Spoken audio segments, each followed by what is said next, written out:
Maintenant, on va corriger l'exercice numéro 4 de série de révision numéro 2. C'est un exercice de bac 2012, session principale. On dispose d'un GBF, générateur basse fréquence, délivrant entre ses bornes une tension sinusoïdale, U de t égale E max sinus de pi nt, de fréquence n réglable, et d'un circuit RLC constitué d'un résisteur de résistance R0 égale 35 ohms, d'un condensateur de capacité C égale 2,8 microfarad, et d'une bobine d'inductance L égale 0,016 Henry et de résistance interne petit r égale 6 ohms.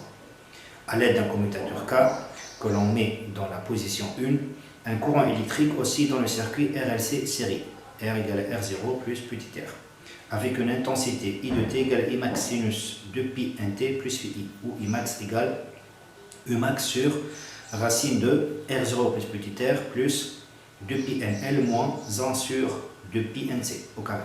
Et phi est la phase initiale de I de t. Un système d'acquisition informatique permet de tracer les chronogrammes de la tension d'alimentation U de t et de la tension UC aux bornes du condensateur. Pour une valeur N1 de N, un ampèremètre inséré dans le circuit indique la valeur I1 égale à 207 mA. C'est une valeur efficace ici. Et on obtient pour U de t et UC de t les chronogrammes sinusoïdeux C1 et C2 de la figure 2. Montrer en s'appuyant sur la figure 2 que la courbe C1 est le chronogramme de U de t. Voilà. Donc ici, on a deux courbes de U de t et de UC. On va faire la distinction entre les deux. Voilà.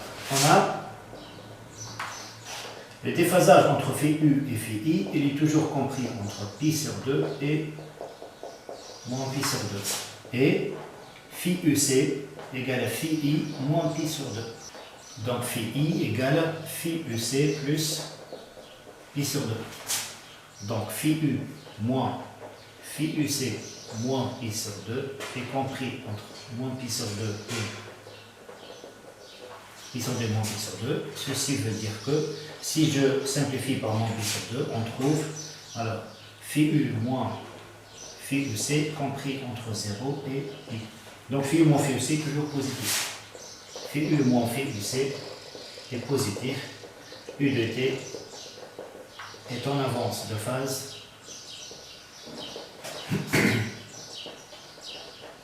par rapport à UC de t.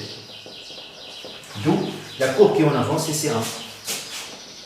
D'où C1 correspond à U de t. Déterminer graphiquement la valeur du déphasage phi UC moins phi U, en déduire que le circuit le siège d'une résonance d'intensité. Petit p, delta phi égale phi UC moins phi U, qui est égal à 2pi sur t, fois un décalage delta t, donc 2pi sur t. Le décalage entre les deux courbes, C1 et C2, c'est un quart de période, donc moins t sur 4. Donc ça donne bien moins pi sur 2 radians. Alors phi UC moins phi U égale à moins pi sur 2, et on sait que phi UC c'est phi I moins pi sur 2. Donc phi I moins pi sur 2 moins phi U égale à moins pi sur 2. Ceci veut dire que phi I moins phi U égale à 0. I de t et U de t sont en phase. Le circuit est donc en résonance, et le siège d'une résonance d'intensité. Et le siège d'une résonance d'intensité.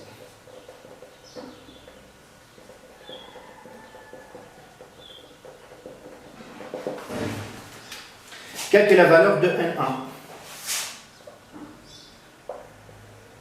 N1 c'est 1 sur 2pi racine de LC. C'est la fréquence propre du circuit.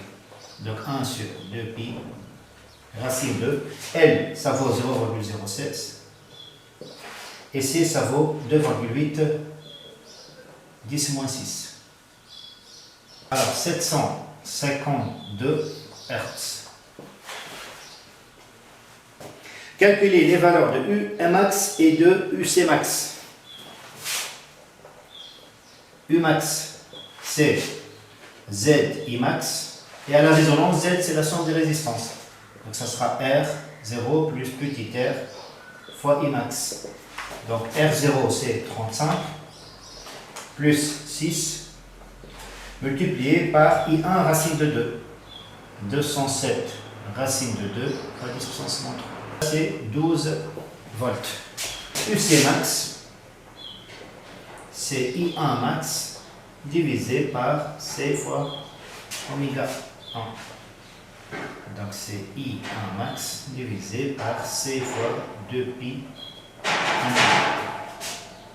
207 racine de 2, 10 puissance moins 3 sur C. C'est 2,8 10 puissance moins 6 fois 2pi fois 752. C'est égal à 22,12 volts. Lire l'expression de la charge maximale Qmax du condensateur en fonction de la fréquence N du GBF et de l'intensité maximale Imax du courant oscillant dans le circuit RLC série. Qmax égale C fois UC max égale C fois IM sur C oméga, donc égal à IM sur oméga, c'est-à-dire IM sur 2pi1. Montrer que le circuit RLC série est le siège d'une résonance de charge à la fréquence NR égale racine de N0 carré moins R0 plus petit r au carré sur 8pi carré L carré, où N0 est la fréquence propre de l'oscillateur. Qmax c'est Imax sur 2pi_n, donc égal à UM sur 2pi_n facteur 2 R0 plus petit r au carré plus 2pi NL moins 1 sur 2pi NC au carré. Donc ceci est égal à Umax. On va essayer d'intégrer ça à l'intérieur de la racine. Donc ça devient 4pi carré n carré fois R0 plus petit r au carré plus, alors 4pi carré n carré fois L moins 1 sur C au carré. Alors ceci, on va le noter UM sur racine d'un dénominateur D. QM est maximal à la résonance de charge.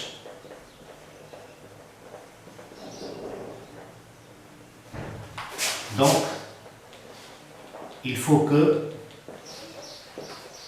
D soit minimal. D, c'est-à-dire tout ça. Il faut que D soit minimal, et ceci lorsque dérivé de D par rapport à la fréquence égale à 0. Alors, dérivé de D par rapport à N, pi carré, N, R0 plus petit r au carré, plus 2 fois 8 pi carré N, L, facteur de 4 pi carré N carré L moins 1 sur C. Alors, on pourrait mettre 8 pi carré N en facteur. Facteur de R0 plus petit r au carré plus 2 L, facteur de 4 pi carré N carré L moins 1 sur C. Tout ça doit être égal à 0.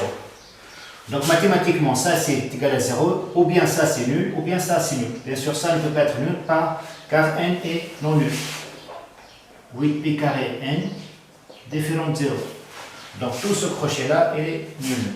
Donc R0 plus petit r au carré, plus 2L facteur de 4 pi carré n carré L, moins 1 sur C, égale 0. On va essayer de dégager ce n-là.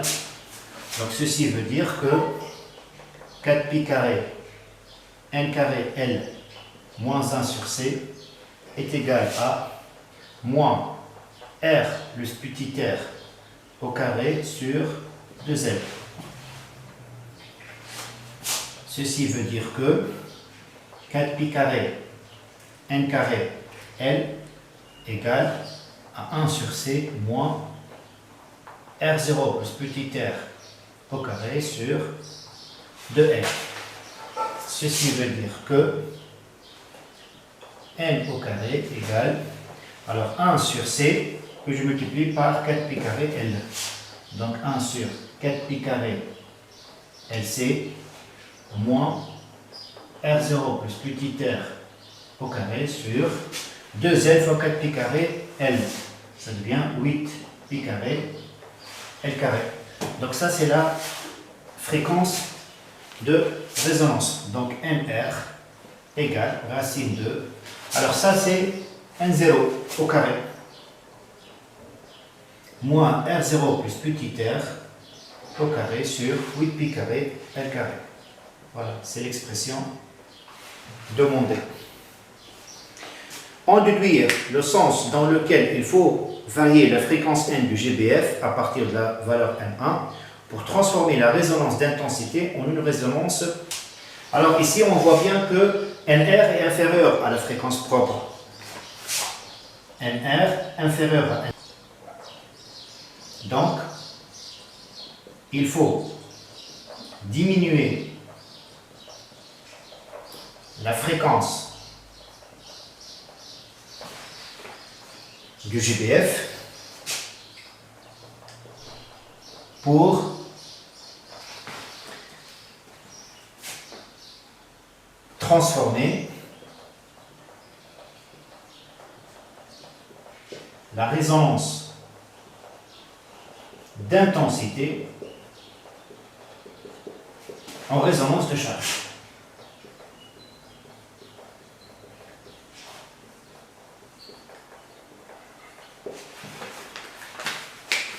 Question 3.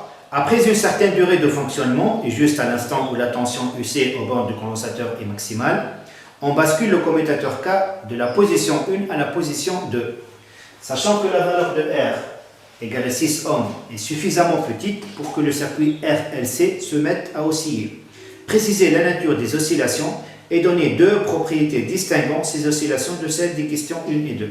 Alors là, si on revient au schéma du circuit, en basculant le commutateur sur la position 2, le circuit va être composé d'un condensateur qui est chargé et d'une bobine présentant une résistance interne. Donc c'est un circuit où va se passer des oscillations électriques libres amorties.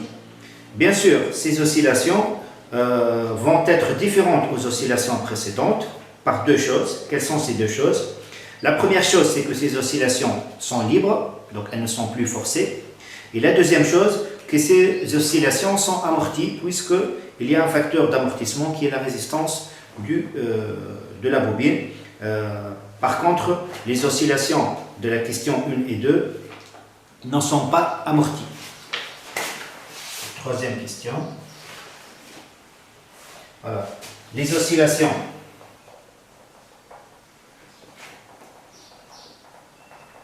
sont pseudo-périodiques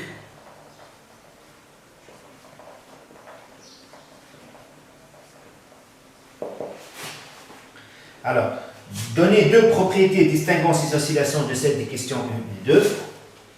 Ces oscillations sont libres.